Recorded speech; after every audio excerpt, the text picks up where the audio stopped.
The Jamestown S'Klallam Tribal Reservation is located on the southern shore of Sequim Bay on the North Olympic Peninsula of Washington State, about 2.5 hours by car and ferry from downtown Seattle. It is here that the Jimmy-Come-Lately Creek runs through tribal land as it drops from its source in the Olympic Mountains and winds down into Sequim Bay. The landscape appears pristine, with the forest-covered mountains and the deep blue of the bay, but since the late 18th century, the Jimmy, as it is locally known, has undergone a complete transformation from its original natural state. The creek has been relocated, channelized, and a logging operation with a storage yard, shingle mill, and log pilings operated on its banks until the early 1990s. In 1981, the Jamestown Band of the S'Klallam tribe achieved federal recognition. The tribe purchased a 2-acre plot close to an historic Jamestown village on the south shore of Sequim Bay and designated it as their reservation. They built a tribal center and began to acquire lands adjacent to their reservation. Their land holdings grew from the original 2 acres to over 1,000 acres by 2010. In 2001, the Jamestown S'Klallam tribe purchased an old log yard near their tribal center. The property included uplands, tidelands, and, unfortunately, more than 100 creosote-treated pilings that occupied valuable tidelands once part of the Jimmy-Come-Lately estuary, which had historically been rich in eelgrass and mudflat habitat supporting shellfish, salmon, and waterfowl. The log yard property contained roads that had been built across the estuary and salt marshes of the Jimmy-Come-Lately Creek. The wetlands had been drained and filled. The estuary no longer functioned as a nursery for migrating salmon or a haven for waterbirds, eelgrass, and shellfish. My name is Randy Johnson, and I'm a habitat restoration planner with the Jamestown S'Klallam tribe. And I'm standing on what was once the bed of Jimmy-Come-Lately Creek, where water used to flow and salmon used to spawn right where I'm standing at the moment. One New Year's Eve, a heavy rainstorm blew through, caused flooding all over the Olympic Peninsula. And someone said, yeah, and this isn't the first time this has happened either. This creek requires routine maintenance dredging. Lower Jimmy-Come-Lately Creek is inhabited by imperiled summer chum salmon, which are listed for protection under the Endangered Species Act. They would spawn in this section of Jimmy-Come-Lately Creek.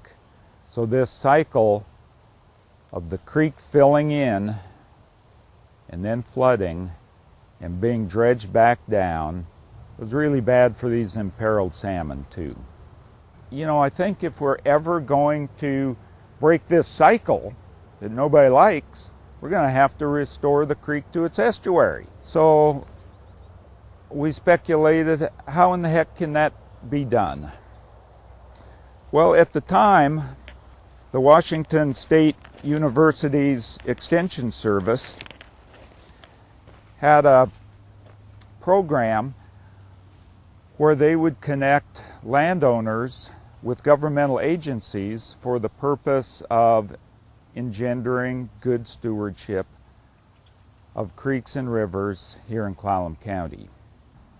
That was the beginning of the Jimmy-Come-Lately ecosystem restoration.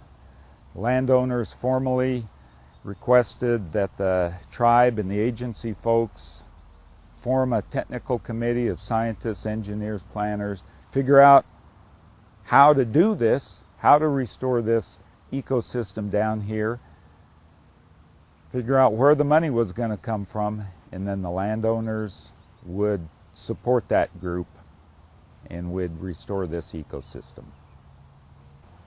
My name is Byron Rote, and I'm the Habitat Program Manager at Jamestown S'Klallam Tribe. This project really benefited from its bottoms-up approach. We worked to resolve a community problem problem of flooding that the landowners next to the creek were experiencing. And the resolution of that problem also served to recover fish populations as well. So the restoration project really was driven from the bottoms up, driven by a community need, which always makes for a much stronger project. So we had this vision of undevelopment to remove the human infrastructure and stressors, restore natural processes. The end result of this project was a successful project. It was a big project, one of the biggest in Puget Sound at the time. We spent 4 years doing restoration work, 4 summers, many years in preparation, planning for it. And there's a lot of projects, actually large-scale projects like this that are going on right now, and we felt it was very important to get the word out. What were our problems? What were our lessons learned? And so with EPA funding, we were able to write a lessons learned report, which has been well received by the restoration community. But you know, the interesting thing was this was not a tribe's project. This was a community project, really. There was so many folks involved that it really had that community imprint on it. And that's really another lesson learned, is it's on these large-scale projects, you have to get everybody involved. One agency, one government cannot make all those decisions for other people. Otherwise, you're going to run into problems down the road. Hi, I'm Kurt Grinnell from the Jamestown S'Klallam tribe. My Indian name is S'Klallam, and I'm a tribal councilman here at Jamestown. I'm also the Natural Resource Policy Coordinator here. Jamestown's been involved with several watershed projects throughout the years in the Dungeness watershed. And it was in the 1990s that the tribal leadership here in Jamestown realized that we had some real problems right here near our reservation in the Jamestown Creek and its estuaries. And so at that time, the Jamestown tribe decided to go ahead and take leadership role on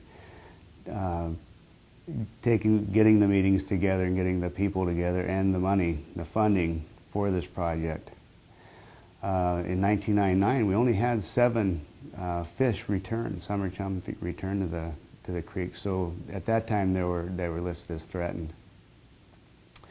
Well, by 2004, after much work and dedication by the partnerships, we finally were able to get some fish back to the stream. We had 1,700 back, which is a monumental proportion compared to what we had before. In 2009, fact is, we've had over 2,500 fish return. So that's really been an accomplishment. On July 8, 2005, we had what's called a first salmon ceremony. And what's significant about that, it was all the partners were invited to come over to the mouth of Jamestown Creek and participate in this event that hasn't taken place in well over 100 years. And we were all able to celebrate together with all the hard work and dedication, where we celebrated together the accomplishment and the restoration of the stream. You know, this really showed that the Jamestown tribe can take a project, a complicated project with all its inherent problems, and really see it through to the end. They've really taken a great leadership role. We have great leadership that hires great people, and they've worked very hard on this project. And today we have a great run of fish coming back, and we're very proud of that. My name is Lynn Mensch, and for many years I worked for the Jamestown S'Klallam tribe in shellfish and water quality, environmental health, and public health. My role for this Jimmy Come Lately project focused on the log yard, both acquiring all the tidelands for shellfish and also removing the creosote pilings, which were a serious water quality concern we had. The specific issue we had here was the Jamestown Creek was restored, the estuary was restored, the tidelands were purchased, and we were stuck with more than 100 heavily creosoted pilings that had been left over from the log yard. And we needed to get rid of them somehow.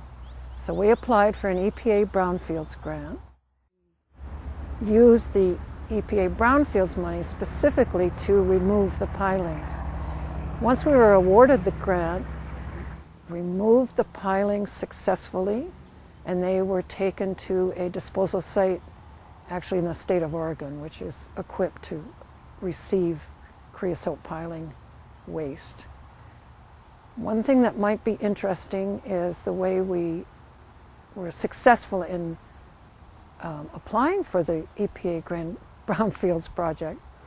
The way we were successful in applying for the grant was that we did have economic development because we were going to be creating a new harvest opportunity for our shellfish harvesters, and also new ceremonial and subsistence harvesting opportunity, which has an economic development. But another criteria for brownfields grants is green space. And we said we're not creating green space, we're creating blue space. So that in addition to the benefit to tribal members, there's a strong community benefit for kayaking and bird watching and all the other activities which can go into a beautiful piece of water which is not obstructed with hundreds of creosote pilings. When the project was completed in 2004, tribal members were able to harvest shellfish in the tidelands of the former log yard. This proved to be an added bonus of the project. Fish and shellfish have always been their traditional diets. This is what they have had as their resource.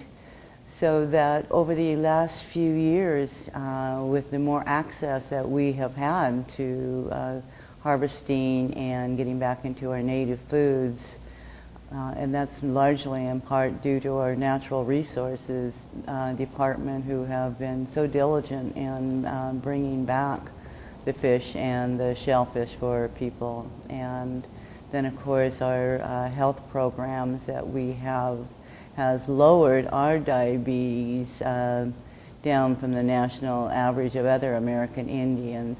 I think the national average of diabetes in American Indians is 15%, where Jamestown we're now at 8%. So I think that that's quite a significance in the change that we have seen with our people getting back into using the shellfish in their traditional diet.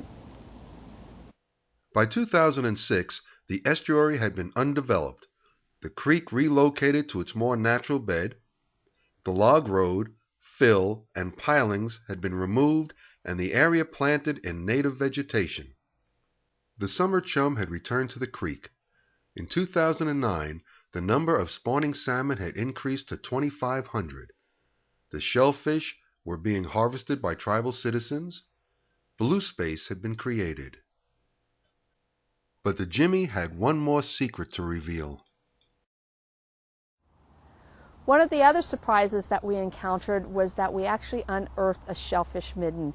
And a midden is an archaeological area that were used by Native Americans in the past, and we didn't expect to find it. We came across it and all of a sudden saw a tremendous amount of shellfish and charcoal pieces, etc., that led us to believe that there was something there that we should not be excavating. We called out the tribal cultural resource officer. She agreed with us. We then brought in archaeologists and were able to modify the grading plan of the project to be able to avoid any further impact to the midden. I think one of the best things, heartwarming things that I come away with is the positive feedback that we are continue to get from the community. This is a very visible project. Folks driving by on 101 or walking on the Olympic Discovery Trail. And we get comments all the time about how they like the project and really thank us for doing it. And that's very warming to hear that feedback. So I'd like to, say that, hey, come on out and check out this project. We've got the Olympic Discovery Trail you can walk on. You can see it, see for yourselves. Bring your binoculars if you like to watch birds. There's plenty out here. So come on,